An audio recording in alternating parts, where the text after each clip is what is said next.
പൃഥ്വിരാജ്, സുകുമാരൻ, മഞ്ജു വാര്യർ എന്നിവരെ പ്രധാന കഥാപാത്രങ്ങളാക്കി രാഹുൽ സദാശിവൻ സംവിധാനം ചെയ്യുന്ന പുതിയ സിനിമ പ്രഖ്യാപിച്ചു. ഒടിയൻ എന്നാണ് ചിത്രത്തിന് പേര് നൽകിയിരിക്കുന്നത്.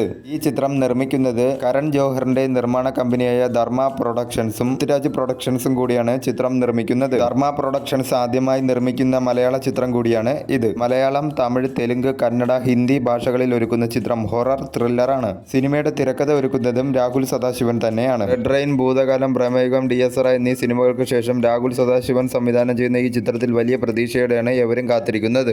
2018-ൽ ലാലേട്ടനെ നായകനാക്കി ശ്രീകുമാർ മേനോൻ സംവിധാനം ചെയ്ത ഒടിയൻ എന്ന ചിത്രത്തിന് വലിയ രീതിയിലുള്ള ഹൈപ്പിൽ വരികയും എന്നാൽ ഒരുപാട് വിമർശനങ്ങൾ ഏറ്റുവാങ്ങുകയും ചെയ്ത ചിത്രം കൂടിയായിരുന്നു അത്. ആ ഒടിയൻ ചിത്രത്തിലും ലാലേട്ടന്റെ നായികയായി എത്തിയത് മഞ്ജു വാര്യർ തന്നെയായിരുന്നു. കല്യാണി പ്രിയദർശൻ നായികയായി എത്തിയ ലോക സിനിമയിലും ഒടിയൻ എന്ന കഥാപാത്രം പ്രത്യക്ഷപ്പെട്ടിരുന്നു. ദുൽഖർ സൽമാനാണ് ആ ഒടിയൻ വേഷം കൈകാര്യം ചെയ്തത്. രാഹുൽ സദാശിവൻ സംവിധാനം ചെയ്യുന്ന ഈ ഒടിയനിൽ എന്തൊക്കെ പ്രത്യേകതകളാണ് കാണാൻ പോകുന്നത് എന്നാണ് പ്രേക്ഷകർ ഏവരും ആകാംക്ഷയോടെ കാത്തിരിക്കുന്നത്.